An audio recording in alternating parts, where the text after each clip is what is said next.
Baik, hadirin yang dirahmati Allah, kita tidak perlu berpanjang lebar karena beliau juga sedang ditunggu oleh jadwal yang sangat padat. Kita langsung saja mendengarkan kuliah tamu ya, kuliah umum atau temu kebangsaan dari salah seorang tokoh yang luar biasa tadi. Beliau adalah seorang akademisi, seorang politikus, juga pernah menjadi gubernur DKI Jakarta 2017 sampai 2022, pernah juga menjadi rektor Universitas Paramadina, dan saat ini ada di depan kita. Insya Allah kedepannya akan memimpin bangsa ini. Kita berikan sambutan yang meriah. Kami persilakan kepada Haji Anies Rashid Baswedan untuk memberikan kuliah. Pak Rektor yang saya hormati, boleh kita beri tepuk tangan dulu untuk Pak Rektor kita ini. Luar biasa pengantarnya tadi. Assalamualaikum warahmatullahi wabarakatuh. Alhamdulillahirrabbilalamin. Wassalatu wassalamu ala asrafil anbiya'il mursalin wa ala alihi wa ashabi ajmain. Amma ba'du. Yang saya hormati, yang saya banggakan, Bapak Fadilah Sabri, Rektor Universitas Muhammadiyah Bangka Belitung. InsyaAllah beliau selalu sehat, dimudahkan dalam memimpin, dan terus bisa mendorong kampus ini menjadi kampus berkemajuan yang jadi contoh. Seluruh jajaran keluarga besar Civitas Akademika di Universitas Muhammadiyah Babel, termasuk juga yang saya hormati pimpinan PW Muhammadiyah Babel yang hadir bersama di sini, juga Aisyah yang hadir bersama di sini, dan para kepala sekolah, ada SD, SMP, SMA di lingkungan Perserikatan Muhammadiyah, dan juga yang saya banggakan adik-adik semua, para mahasiswa Unmuh Babel. Pak Rektor, kami bersyukur bisa datang ke sini. Memang dibilang tadi pemberitahuannya larut malam. Lebih baik mendadak datang daripada mendadak batal. Sudah ada baliho panjang, berubah Pak. Berubah, jadi kita pastikan dulu baru nanti datang. Nah, saya hadir ke sini, Pak Rektor dan ibu-ibu, bapak semuanya, saya bersama rombongan ini. Jadi dipimpin oleh Wakil Ketua DPP Nasdem, Bapak Ahmad Ali yang duduk paling depan ini. Ahmad Ali. Dan jajarannya, boleh yang jajaran Nasdem berdiri biar kelihatan ke depan semua. Nah, ini Bang Sahir, kemudian Pak Rajif dan Pak Charles. Ini satu dari Makassar, satu dari Sumatera Selatan, dua-duanya Sumatera Selatan sebetulnya. Nah, Ibu Bapak semuanya, saya ini senang sekali Pak kalau pulang ke kampus itu. Karena saya sebetulnya rumahnya di kampus yang sedang penugasan luar sekarang ya. Lagi tugas di luar nih Pak. Dan kita tumbuh besar dalam suasana pergerakan di Jogja pada waktu itu. Tahun 90-an adalah masa di mana era Orde Baru sedang kuat-kuatnya. Belum ada tanda-tanda akan perubahan. Kalau ditanya 92, 93, zaman-zaman aktif itu belum ada tanda-tanda itu. Tapi kita semua yakin bila pergerakan mahasiswa ini dijaga staminanya, maka mahasiswa akan menjadi motor penggerak perubahan begitu kesempatan itu terbuka. Dan harus diperjuangkan, tidak bisa kita menunggu kesempatannya, harus mengikhtiarkan kesempatan perubahan. Anak muda adalah pendorong perubahan, anak muda itu pemilik masa depan. Bila orang tua bercerita masa lalu, maka anak muda merancang masa depan. Itu anak muda. Jadi buat teman-teman mahasiswa di sini, saya ngomong sama mahasiswa ini ya, Pak Rektor, para dosen semuanya. Buat para mahasiswa semua, Anda pemilik masa depan. Anda lebih banyak besok daripada kemarin. Jadi kalau Anda catat jumlah kemarin dan jumlah besok, insya Allah Anda lebih banyak besok daripada kemarin. Dan itu ciri dari generasi muda. Tapi muda itu bukan hanya usia.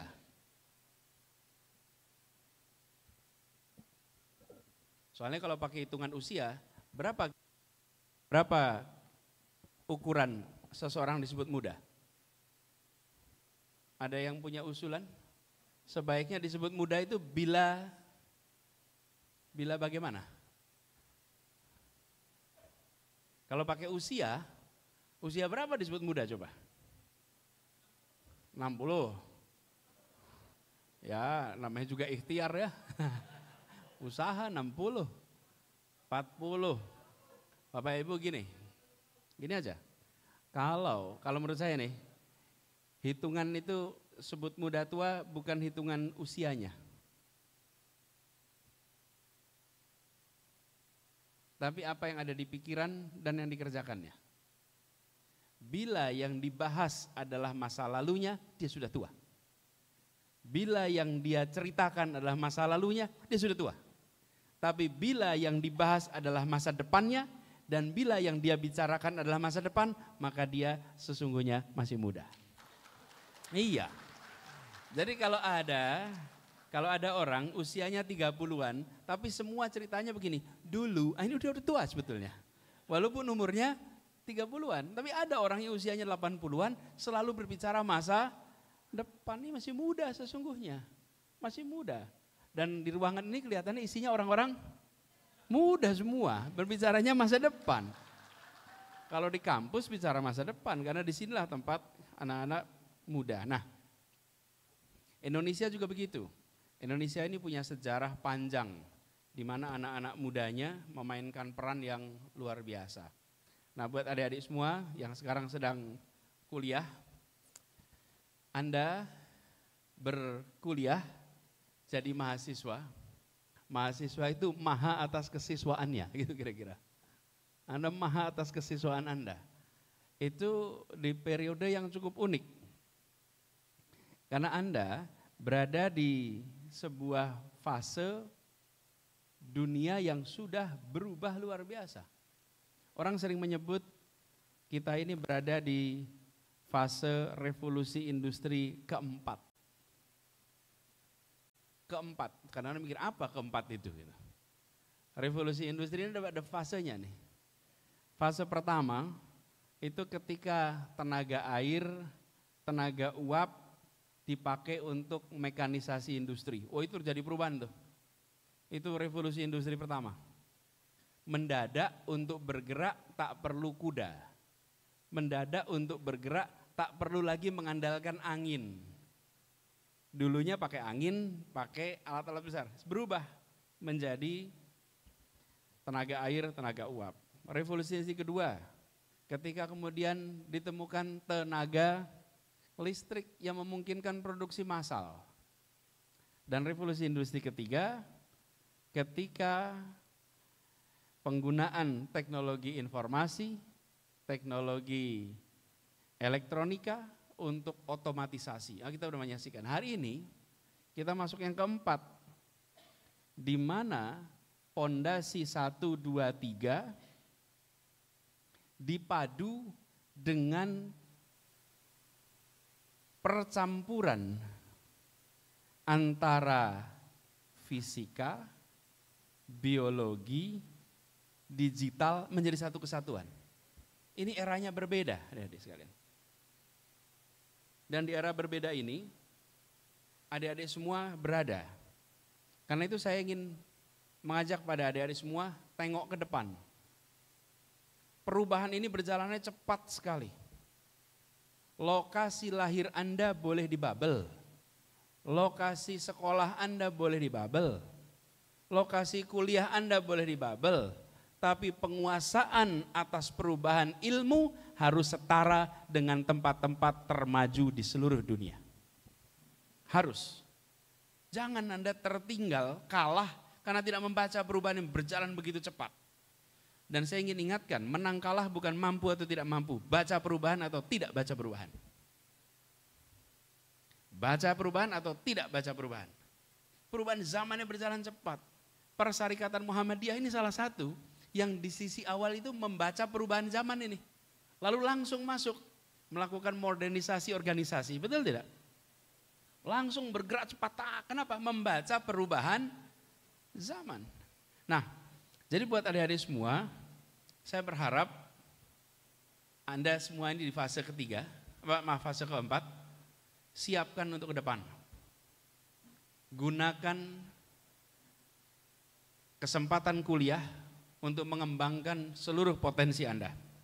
Minimal ada 3 aspek yang harus kuasai. 1, ini paling dasar, karakter. Itu paling dasar. Jadi kalau bahasa kita akhlak namanya. Ini nomor 1 nih. Kalau itu tidak beres, sisanya bermasalah nanti. Oke, karakter nih. Karakter itu saya sering definisikan ada karakter kinerja, ada karakter moral. Karakter kinerja apa? Rajin, kerja keras, kerja tuntas, ulet, tak mudah menyerah. Nah itu karakter kinerja. Karakter moral. Karakter moralnya apa? Saleh, rendah hati, tawadhu, menghormati orang, berintegritas, jujur. Ini karakter moral nih. Nah kita ingin karakter dua-duanya. Kita tidak ingin pekerja keras tapi culas. Tapi juga kita ingin jujur, rajin tapi malas. Jujur tapi tidak kerja keras. Ini dua-duanya ditumbuhkan. Adik-adik semua, ini pondasi nomor 1. Yang kedua, literasi dasar. Literasi dasar ini sekarang sudah melampaui baca. Saya berharap adik-adik semua perkuat literasi dasar ini. Literasinya apa? Literasi ini literasinya sekarang science, literasi teknologi informasi, literasi finansial, literasi budaya, literasi tata negara. Jadi di luar literasi dalam artian baca tulis. Baca saja, teman-teman mahasiswa kalau boleh saya usul, jangan hanya punya minat baca, tapi punya daya baca. Minat baca tinggi, tapi baca WA. Nah, kita butuhnya daya baca. Daya baca itu artinya apa? Ini lihat bukunya Pak Rektor, nggak gentar, aduh tebal bener gitu. Kita sekarang begitu lihat buku agak tebal, mundur. Kenapa? Daya baca kita rendah, walaupun minatnya tinggi. Ini kita jaga. Yang berikutnya adalah kompetensi. Kompetensi ini adalah kompetensi, kalau boleh saya sebut 4C. Critical thinking, creativity, communications, collaboration. 4C. Critical thinking, creativity, communication, collaboration. Yang krusial hari ini kita betul-betul serius kemampuan berpikir kritis. Dari semua kemampuan berpikir kritis ini harus ditumbuhkan. Jadi kalau lagi ada diskusi begini, Anda bukan hanya mencatat, Anda menyusun pertanyaan. Anda menyusun counter argument. Di kelas nyusunnya apa? Counter argument. Terus catatannya pakai apa? Pakai alat ini bisa nyatet sekarang. Suruh dia menjadi alat perekam. Jangan biarkan otak kita mahal-mahal cuma jadi mencongak. Biarkan otaknya berpikir, bikin pertanyaan. Selesai kuliah, dosennya ketemu pertanyaan banyak sekali. Kenapa? Karena mahasiswanya sepanjang kuliah nulis pertanyaan. Alat perekamnya apa? Ini alat perekamnya. Jadi sekalian teman-teman semua mahasiswa, 3 unsur tadi. 1 adalah unsur karakter, 2 unsur literasi, 3 unsur kompetensi. Ini siapkan untuk ke depan. Dan buat semuanya, Pak Rektor pasti di sini semua punya HP nih Pak Rektor. Semua punya HP, hampir semua punya sosmed. Pertanyaannya, sosmednya ini berteman dengan siapa? Kalau temannya adalah teman SD, SMP, SMA, di sosmednya, dan teman kuliah, maka alat yang canggih ini hanya menjadi instrumen untuk merawat masa lalu. Ya, ini alat melawat masa lalu. Tapi kalau di HP ini, Anda kuliahnya di Bangka Belitung, tapi berteman misalnya, fakultas, apa di sini misalnya fakultasnya?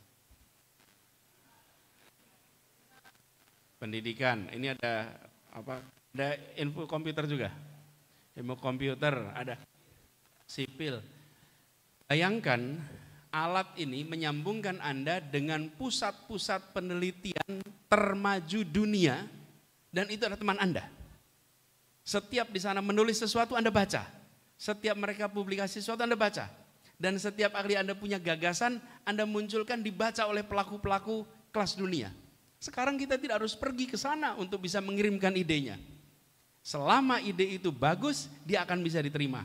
Maka itu saya usul, gunakan alat ini bukan untuk merawat masa lalu, tapi alat ini untuk membangun masa depan.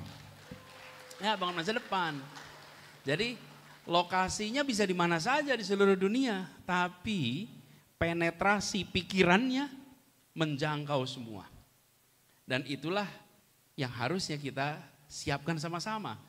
Jadi teman-teman sekalian, para mahasiswa, bertemanlah dengan mahasiswa lain di kampus-kampus yang sekarang memiliki pusat-pusat penelitian, yang punya dosen-dosen yang terdepan, yang punya peneliti-peneliti terdepan, sehingga berbagi informasi dengan mereka tanpa batas. Saya menemukan banyak anak-anak kita yang melakukan ini dan mereka mengalami lompatan kemajuan. Karena mereka tahu lebih awal, tahu lebih cepat, dan tahu lebih banyak. Nah, anak-anak muda yang tersambungkan ini nantinya akan bisa mendorong perubahan, mendorong kemajuan, dan insya Allah mereka punya masa depan yang cerah. Jadi saya berharap di Universitas Muhammadiyah Bangka Belitung ini buat teman-teman mahasiswa dorong ke sana. Lalu pikirkan masa depan. Kalau boleh Pak Rektor, saya titip tugas Pak Rektor untuk teman-teman mahasiswa. Teman-teman mahasiswa ini udah punya CV belum? Punya resume belum? Pernah bikin CV? Pernah bikin CV belum? Pernah apa belum? Pernah, oke. Saya usul Anda bikin CV lagi. Ini boleh dibilang tugas. CV-nya, kalau CV itu, kalau Anda punya CV, itu biasanya sebuah lembar kertas begini, paling atas ditulis nama, betul ya? Bawahnya nama, alamat. Lalu di bawahnya lagi satu paragraf menjelaskan kompetensi Anda, siapa Anda, betul ya? Terus bawahnya riwayat pendidikan, riwayat pekerjaan, betul CV gitu ya? Saya memberikan tugas pada Anda, tuliskan CV ini. Tapi tulis tahunnya 2038. 15 tahun dari sekarang. Oke, pertanyaan pertama yang harus Anda isi, alamat Anda di mana? Oke, 15 tahun lagi Anda alamatnya di mana di sini? Anda tulis di situ. Terus bawahnya kompetensi, 15 tahun lagi apa kompetensi Anda? Saya adalah seorang ilmuwan, saya adalah seorang pengusaha dengan kemampuan mengelola ABCD. Saya seorang ilmuwan yang menguasai bidang ABC, menguasai sekian bahasa, publikasi di berbagai jurnal-jurnal ABCD. Tulis itu semua. Itu 15 tahun lagi, bukan sekarang.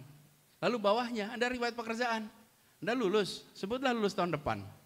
Tahun 24 sampai 26 bekerja di mana? 26 sampai 30 Anda di mana? 30 sampai 35 Anda di mana? 35 sampai 38 Anda di mana? Teruskan ke bawah. Menikah, berapa anak? Tulis itu semua. Dari sekalian, saya tidak sedang meminta Anda untuk menuliskan masa lalu. Saya sedang mengusulkan kepada Anda untuk menuliskan masa depan Anda. Oke? Jadi, nah kalau udah CV-nya jadi, tidak usah diposting di Facebook. Nggak usah diposting di Twitter, nggak usah. Itu nanti menimbulkan respon yang tidak perlu. Gitu. Kadang-kadang kanan kiri kita itu bukan orang-orang yang memberikan encouragement. Kita mimpinya tinggi, kanan kiri bilang masa bisa sih. Oke, 15 tahun lagi mau jadi ini, jadi itu. Siapa tahu nanti tertulis jadi Rektor Universitas Muhammadiyah Bangka Belitung. Ya kan? 2038, betul nggak Pak Rektor? Kan boleh-boleh saja di situ. Tapi kalau itu ditulis langsung kanan kirinya, masa sih gitu.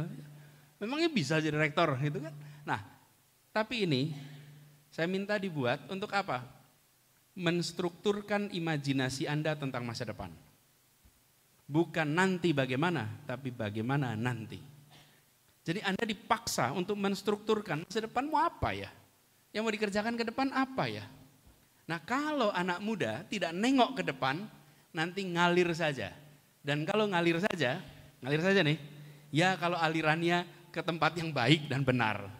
Kalau ngalir saja, ternyata alirannya tidak membawa Anda kepada karya, pada prestasi, pada manfaat bagi orang banyak, Anda nggak bisa kembali. Nggak bisa kembali. Karena itu persiapkan ke depan. Tidak ada yang bisa menentukan masa depan. Oke? Tidak ada, semua di tangan Allah. Tapi kita bisa merencanakan, kita bisa mengikhtiarkan, dan imajinasi kita adalah batas cita-cita. Saya ulang, imajinasi kita adalah batas cita-cita. Kita tidak mungkin bercita-cita yang tidak pernah kita bayangkan, tidak mungkin. Kalau ketemu anak-anak di kampung yang tidak pernah lihat pekerjaan-pekerjaan yang di perkotaan, dia tidak pernah mungkin berimajinasi, tidak mungkin. Imajinasinya adalah menggambarkan pengetahuannya. Dan imajinasinya menggambarkan cita-citanya. Jadi buat adik-adik semua, saya berharap tengok ke depan, persiapkan ke depan. Insya Allah nanti seperti Pak Rektor tadi. Pak Rektor itu memilih untuk hijrah, berangkat kuliah jauh ke Jogja. Tahun 90-an ini beda dengan sekarang. Tahun 90-an di Jogja, bahkan jarak dari Bangka sampai ke Jogja juga lain. Belum tentu bisa pulang setahun sekali. Betul ya? Dan biaya pulangnya juga masih mahal. Mahasiswa jarang terbang. Karena itu banyak mahasiswa belum tentu bisa buka seat belt pesawat waktu itu. Udah naik pesawat belum tentu bisa buka seat beltnya tuh. Karena ada macam-macam teknis.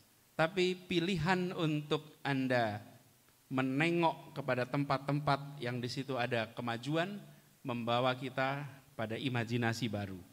Jadi buat adik-adik semua, itu aja beberapa titipan pesan dari saya buat semuanya. Mudah-mudahan yang sederhana ini jadi manfaat. Terima kasih. Assalamualaikum warahmatullahi wabarakatuh.